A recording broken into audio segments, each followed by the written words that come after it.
Bonjour, c'est Ursule encore. On est le 14 novembre 2025. Je viens sonner la trompette aujourd'hui encore et je viens proclamer le retour de notre Seigneur Jésus-Christ. Amen. Soyons tous bénis. Soyons remplis de la joie de notre Seigneur et gardons les yeux fixés sur Jésus. C'est lui, n'est-ce pas, notre modèle, et c'est lui qui nous aidera à arriver au bout de notre point, ou bien de notre tunnel, ou bien à l'endroit de notre point Z. C'est lui qui nous donnera d'arriver à cet endroit. Et alors que nous avons les yeux fixés sur lui, il est important d'obéir. Amen. Parce que on pourrait fixer les yeux sur Jésus, l'aimer, l'adorer et refuser d'aller dans la direction qu'il veut pour nous. Et ça, vous savez, c'est des comportements qui arrivent beaucoup dans la vie de toute personne, surtout quand on est en train de grandir. Et souvent, les parents corrigent ça à un âge très jeune.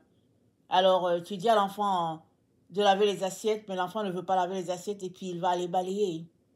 Ou bien tu dis à l'enfant s'il pouvait laver les assiettes et puis il va aller plier le linge parce qu'il n'aime pas laver les assiettes. Mais le linge, bon, il aime ça plier, alors il va aller plier le linge et puis te dire maman, j'ai plié le linge et puis voilà. Mais c'est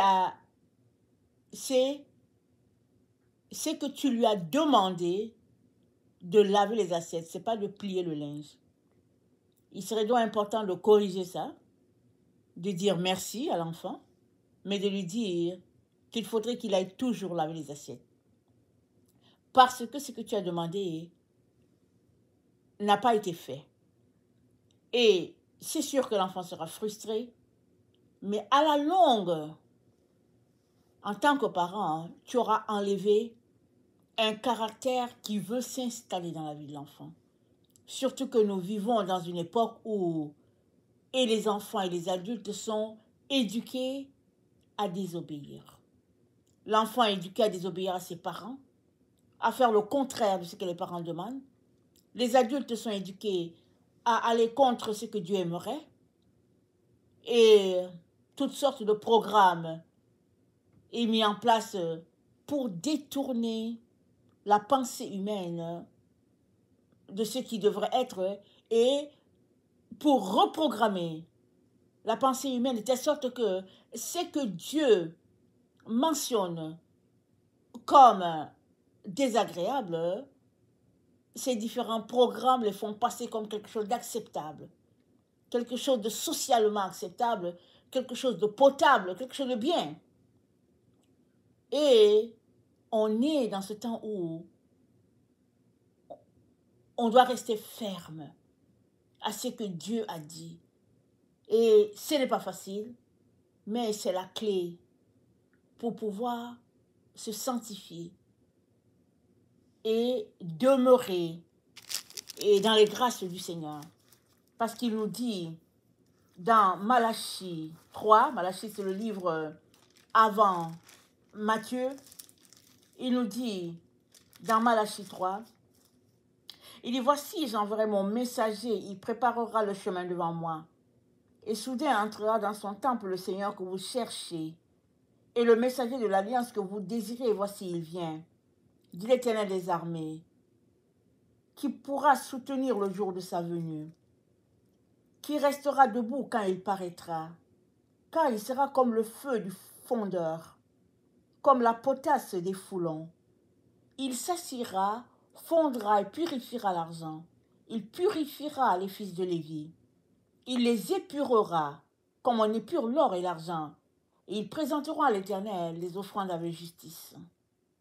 Alors, l'offrande de Juda et de Jérusalem sera agréable à l'Éternel. C'est-à-dire, pour que l'offrande de Juda soit agréable à l'Éternel, il faut une purification avant cela. Et nous savons que l'offrande de Juda, c'est le sacrifice de notre Seigneur Jésus-Christ à la croix. Jésus n'avait pas encore été offert à la croix quand la prophétie de Malachie a été donnée, dont les gens ne savaient pas à quoi se référer. Mais l'offrande de Judas, c'est cette offrande d'amour de notre Seigneur Jésus à l'humanité. Il a donné son sang, il nous a rachetés, nous a délivrés, n'est-ce pas, de la mort. Et il a fait de nous des enfants de Dieu. Ce n'est plus à nous de respecter des règles, des commandements, de telle sorte que si ça ne marche pas bien, il faudrait aller chez le sacrificateur, offrir un animal, offrir un oiseau, et puis faire verser le sang, et puis etc., etc. Ce n'est plus ça du tout. Jésus-Christ a payé de sa vie une bonne fois pour toutes. Et le Seigneur a agréé, n'est-ce pas, le sacrifice de notre Seigneur. Notre Dieu a agréé cela. La preuve est qu'au 3e jour, Jésus-Christ est ressuscité. Et si tu lui donnes ta vie, toi aussi la résurrection est pour toi. Et Dieu s'attend à ce que nous puissions marcher dans la reconnaissance parce que Jésus-Christ a assuré notre victoire. C'est lui seul qui a payé, ce n'est pas quelqu'un. Il a payé pour la délivrance totale de la mort qui pesait sur l'humanité. Alors, on est appelé à accepter le chemin de l'épuration que Dieu nous montre. Chacun pour sa part. Et souvent, ça va passer par la souffrance. Exactement comme l'or. Quand l'or est purifié, ou bien quand l'argent est épuré de sa saleté, le feu est l'instrument qui est utilisé, à une intensité, je ne sais pas combien de degrés, et on ne peut même pas rester à côté. Quand le travail est fait, la chaleur est tellement intense qu'on ne peut pas rester à côté. Mais ceux-là qui font le travail, eux-mêmes, ils souffrent du fait qu'il faudrait qu'ils travaillent le matériel qui est là, de manière à faire sortir la pureté de l'or ou la pureté de l'argent.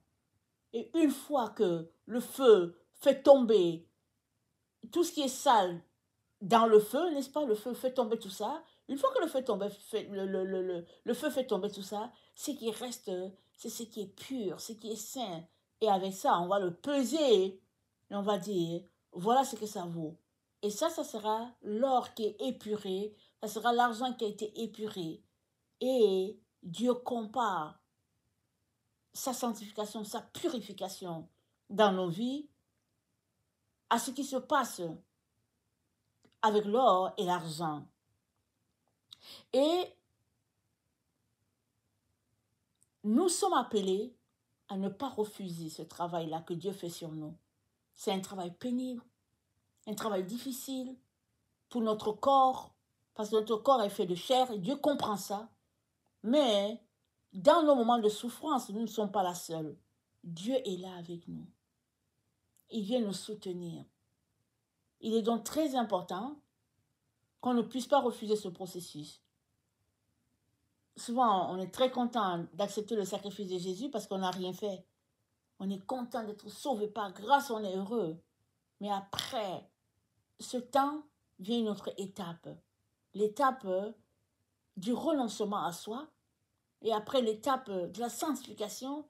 Et ça prend, n'est-ce pas, tout ce processus-là, l'un après l'autre, pour qu'à la fin, il y ait quelque chose de pur selon Dieu. Ne refusons donc pas ce que Dieu a prévu de faire avec nous. Et ça, c'est l'offrande, n'est-ce pas, qu'il s'offre à lui-même. C'est-à-dire que tu es, n'est-ce pas, sa récompense. Alors que tu acceptes d'être purifié, tu es sa récompense. Jésus-Christ a dit, voici, je viens, et ma récompense est avec moi. C'est-à-dire, Jésus-Christ sait quels sont ceux-là qui sont pour lui et quels sont ceux-là qui ne sont pas, qui jouent juste la comédie. Alors, refuse de jouer la comédie. Sois effectivement avec Jésus. Et il t'aidera à passer à travers les différentes étapes de ta vie. Toutes ces étapes douloureuses. Amen. Alors, dans Ephésiens 4, le verset 27, c'est dit, ne donnez pas accès au diable. C'est ça que le Seigneur a pour nous aujourd'hui. Ne donnez pas accès au diable, que celui qui dérobe ne dérobe plus, mais plutôt qu'il travaille en faisant de ses mains ce qui est bien, pour avoir de quoi donner à celui qui est dans le besoin. Qu'il ne sorte de votre bouche aucune parole mauvaise. Mais s'il y a lieu, quelques bonnes paroles qui servent à l'édification et communiquent une grâce à ceux qui l'entendent. N'attristez pas le Saint-Esprit de Dieu, par lequel vous avez été scellés pour le jour de la rédemption. Que toute amertume, toute animosité, toute colère, toute clameur, toute calomnie, toute espèce de méchanceté disparaissent du milieu de vous. Soyez bons les uns envers les autres, compatissants, vous pardonnant réciproquement comme Dieu vous a pardonné en Christ. Amen. Voilà ce que le Seigneur souhaite pour chacun d'entre nous. De ne pas attirer le Saint-Esprit. De ne pas donner accès au diable, voilà. C'est de ne pas donner accès au diable. C'est-à-dire que tu ne sois pas une porte pour l'ennemi. Et qu'est-ce que l'ennemi fait souvent? L'ennemi travaille de manière à nous utiliser pour son compte à lui. Et le Seigneur dit, ne donne pas accès au diable. C'est-à-dire, comporte-toi de manière à ce que l'ennemi n'ait pas une ascendance sur toi en te manipulant. Et ça demande que tu puisses être dépendant de Dieu à tous les niveaux. Ça demande que tu puisses t'accrocher à ton Seigneur et compter sur lui pour qu'il t'aide à passer à travers, parce que nul ne peut dire avec sûreté que je vais gagner, je vais passer sur les épreuves de Jésus et puis je serai victorieux. Tous ceux-là qui le disent, ils le disent par le Saint-Esprit, parce que c'est le Saint-Esprit qui va nous aider à triompher. Pourquoi? Parce que Jésus a triomphé pour nous. Mais on ne peut pas triompher par nous-mêmes. Ce n'est pas possible. Par notre chair, on ne peut pas. Mais Jésus-Christ, qui a mis en nous, n'est-ce pas, son esprit, c'est encore le même qui va venir combattre en nous afin que tout cela soit possible et que la victoire, n'est-ce pas, soit à notre Dieu, à lui et à lui seul. Alors, on a vu les différents éléments qu'il ne faudrait pas pratiquer et qu'il faudrait fermer les portes pour ne pas donner accès au diable. Et je viens parler aujourd'hui d'un élément très actif dans notre temps, et ça c'est la pratique des œuvres sataniques, la pratique des œuvres des ténèbres. Alors c'est quelque chose qui prend de l'essor dans les différentes sociétés de la terre. Si bien que même des enfants de Dieu se retrouvent là-dedans, en train de pratiquer ces choses-là. Et même, il y a même des jeux qui sont supposés être des jeux des enfants, qui sont des jeux, n'est-ce pas, portés dans les pratiques ténébreuses. Si bien que les jeunes jouent sans vraiment réaliser les conséquences de ce qu'ils font, et après ils tombent dans toutes sortes de pièges. Et le Seigneur nous dit de ne pas donner accès au diable. Et dans Apocalypse 3, au verset 9, voilà ce qui est dit. Apocalypse 3, au verset 9, c'est dit, voici, je te donne des gens de la synagogue de Satan, de ceux qui se disent juifs mais ne le sont pas, car ils mentent. Voici, je les ferai venir se prosterner à tes pieds. Ils reconnaîtront que je t'ai aimé parce que tu as gardé ma parole avec persévérance. Moi aussi, je te garderai à l'heure de l'épreuve qui va venir sur l'humanité entière et mettre à l'épreuve les habitants de la terre. Donc, nous sommes informés qu'il y a des temps d'épreuve sur la terre. Ce n'est pas juste en notre temps. Chaque génération vit des temps d'épreuve, des temps de grande tribulation. Chaque génération vit ça. Et le Seigneur dit, je vais garder quiconque persévère dans la parole. C'est-à-dire, quiconque ne renie pas le Seigneur Jésus-Christ suite aux épreuves qu'il est en train de subir. Et il dit, attendez, il dit, je te donne les gens de la synagogue de Satan. C'est-à-dire, il y a des églises de Satan. On ne peut pas les nommer, on ne les connaît pas tous, vous savez. On ne peut pas les connaître d'ailleurs. Mais Dieu sait qui sont ceux qui font partie de ces types d'églises-là. Et la synagogue de Satan, c'est quelque chose qui peut être répandu sur toute la terre, sans qu'il y ait un endroit comme ça qu'on peut pointer pour dire, voici la synagogue de Satan. Alors, il peut y avoir des synagogues de Satan partout sur toute la terre et puis dans chaque pays. C'est-à-dire des gens qui pratiquent le satanisme. Et Dieu dit,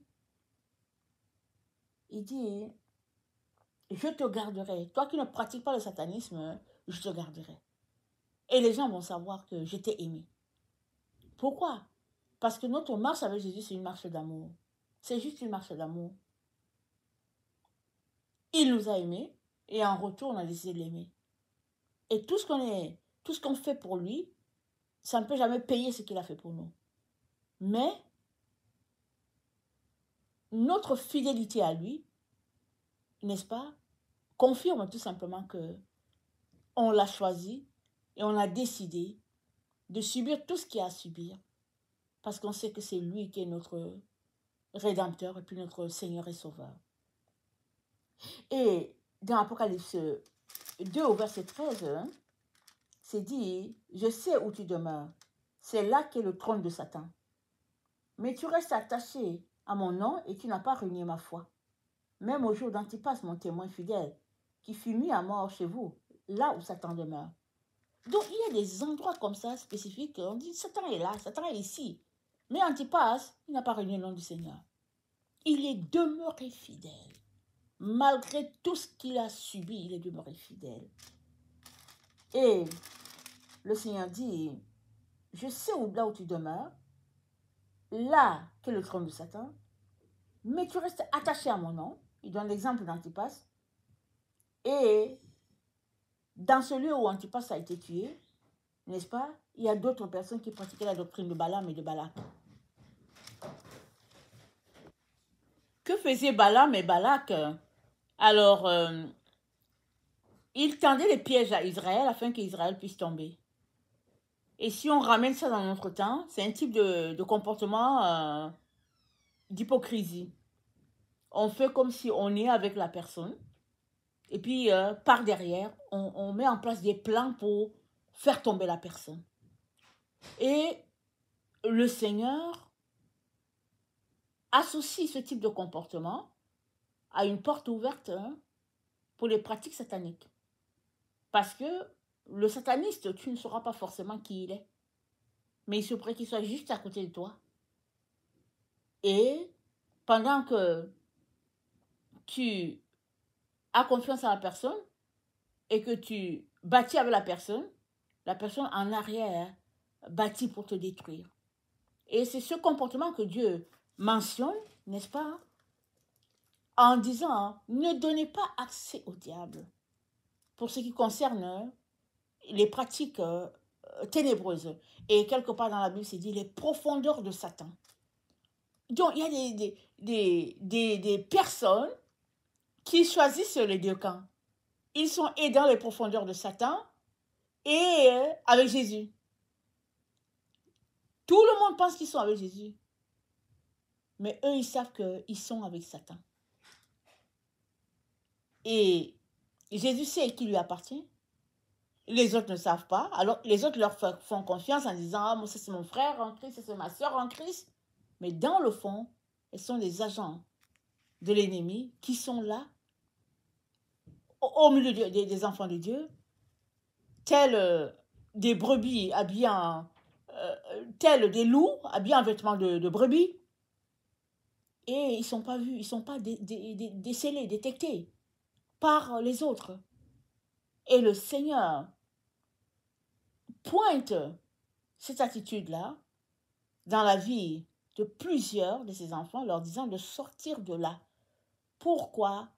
Parce que si ce type de comportement te réussit, un jour viendra où la porte te sera fermée. Parce que Dieu dit, il n'y aura pas des lâches dans le royaume de Dieu, il n'y aura pas des gens qui pratiquent la sorcellerie, il n'y aura pas des menteurs, c'est-à-dire il n'y aura personne de tous ceux-là qui ont choisi des pratiques qui donnent accès au diable. Alors, Dieu nous dit, ne donnez pas accès à l'ennemi. Et ça, c'est une affaire de choix, une décision personnelle de donner accès au diable ou bien de ne pas le faire. C'est une affaire de pratiquer. Le Seigneur dit quoi? Ne vous bornez pas à écouter la parole, mettez-la en pratique. Alors, ceux qui sont dans les pratiques satanistes, ce sont les gens qui pratiquent les œuvres de Satan. Et à force de pratiquer, alors, ils s'associent à l'ennemi. Et Dieu demande à ces gens-là d'arrêter de pratiquer ces œuvres-là et de se concentrer à pratiquer les œuvres de justice afin d'être appelés enfants de Dieu. Et l'autre élément mentionné dans les pratiques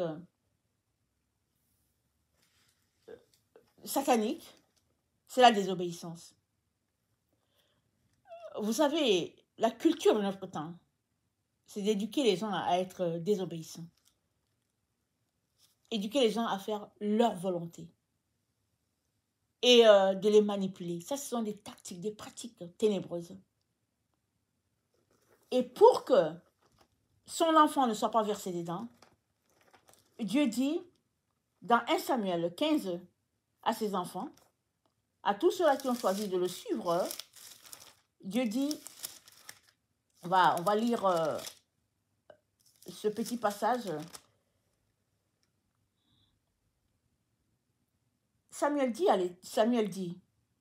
1 Samuel 15, verset 22, l'Éternel trouve-t-il plaisir dans les holocaustes et les sacrifices comme dans l'obéissance à la voix de l'Éternel? Voici, l'obéissance vaut mieux que les sacrifices, et l'observation de sa parole vaut mieux que la graisse des béliers. Car la désobéissance est aussi coupable que la divination, et la résistance ne l'est pas moins que l'idolâtrie. Résister à Dieu, c'est de l'idolâtrie. Mais pourquoi est-ce que tu résistes à Dieu? Résister à Dieu, c'est de l'idolâtrie. Dieu te dit, ne fais pas ceci, c'est là que tu fais. Tu dis, oh oui, mais moi j'aime ça et tout, je pense que c'est mon opinion et tout. Dieu te dit, va faire ceci. Tu dis, non, non, moi je préfère plutôt faire ça. Tout ça, ça entre dans les pratiques, dans les pratiques ténébreuses, sataniques. Alors on pourrait dire que non, mais il ne faut pas exagérer, c'est quand même des gros mots. Il ne s'agit pas de mentionner que c'est des gros mots ou des petits mots. Il s'agit juste de s'arrêter et de se demander, suis-je en train de faire la volonté de Dieu ou bien suis-je en train de faire ma propre volonté? Et si tu te rends compte que c'est ta propre volonté que tu fais et non celle de Dieu, alors change. Demande pardon au Seigneur et décide de faire désormais la volonté de Dieu. Obéissant à sa voix, allant dans la direction qu'il t'indique, et tu régleras le problème de cette porte ouverte-là, qui est là pour te nuire et qui pourrait t'amener à être coupé définitivement de Dieu. Et Dieu ne veut pas cela. Voilà la raison pour laquelle il mentionne et te dit, ne donne pas accès au diable. Ne cherche pas à regarder quelles sont les pratiques de ce qu'ils font, juste pour t'informer. Non! Garde cette porte-là fermée. Garde-la fermée. Et si Dieu veut te dire, il veut t'instruire sur quelque chose, il t'instruira. Mais ne cherche pas à creuser dans leurs pratiques parce que c'était nuire. Nuire à ton âme. Mettre des chaînes et des cadenas autour de ton esprit. Et il y a des pratiques qu'on fait dans nos sociétés, n'est-ce pas, modernes, qu'on trouve des pratiques au fait des personnes émancipées. Alors tous les matins, on lit notre horoscope. Alors pourquoi est-ce qu'on lit l'horoscope? C'est parce qu'on n'a plus le temps de lire la parole de Dieu. Si on avait le temps de lire la parole de Dieu, il ne nous viendrait pas de lire l'horoscope. Parce que l'horoscope, c'est l'étude. On veut que ceux-là qui n'est-ce pas, lisent dans les étoiles et puis les trucs, on aimerait ils nous disent quel est notre avenir. Mais ton avenir, ce qui concerne ta vie, tu le trouveras chez Dieu. Et c'est dans sa présence que Dieu te dira quoi faire et quoi ne pas faire. Qu'il te dira dans quelle direction aller et puis dans quelle direction ne pas aller. Et c'est la part qu'il a réservée à ses enfants. C'est la part de ton héritage. Entendre la voix de Dieu. Communier avec lui, ça fait partie de ton héritage. Et marchant avec le Seigneur, tu te rendras compte que tu as besoin de cela. C'est un besoin qui est là. Tu ne viens pas faire par pitié à Jésus, tu ne viens pas le rencontrer. Tu ne viens pas, au fait, parce qu'il te force. Non, non. Tu as donné ta vie à Jésus. Et le fait que tu lui appartiennes te donne tout simplement envie de venir t'asseoir à ses pieds et puis c'est tout. Voilà, c'est tout. Aussi simple que ça. Et le Seigneur nous encourage à nous attacher à Dieu et à ses principes et à laisser de côté toutes les autres choses parce que ce n'est que de la distraction. Amen. Et dans Apocalypse 3, le verset 14, c'est dit à l'ange de l'église qui est à Laodicée. Ainsi parle le véritable, le témoin fidèle, l'Amen, le principe de la création de Dieu. Je sais tes œuvres, tu n'es ni froid ni bouillant. Comment il s'appelle Jésus? Le principe de la création de Dieu. Un principe, c'est quoi? C'est tout ce qui a été mis en place pour que la terre soit créée, pour que le monde soit créé. Et c'est ça le nom de Jésus. Ainsi parle celui-là qui est le principe de la création de Dieu. Jésus-Christ, n'est-ce pas? Est le créateur de ce monde. Il l'a créé avec son Père. Et pourtant, il est tellement d'une simplicité. Et pourtant, il a été craché, moqué, bastonné. Les gens n'ont pas réalisé que c'était lui, leur créateur. Pour vous dire à quel point il était humble. Et c'est ce Jésus-là qui te dit, ne donne pas accès au diable. Ferme toutes les portes dans ta vie. Que ce soit dans les blagues, que ce soit dans les lectures, que ce soit dans l'écoute, que ce soit dans l'habillement, peu importe. Ce qui est porte ouverte, ferme. Et c'est tout. Et mets-toi en relation avec ton Dieu. Mets-toi à le louer, à le célébrer. Et attends-toi tout simplement à lui en toutes choses. Et Dieu te guidera. Il te conduira à destination. Que le Seigneur bénisse sa parole. Et que sa joie, n'est-ce pas, soit notre force en ce jour. Amen. Alléluia. Amen et amen.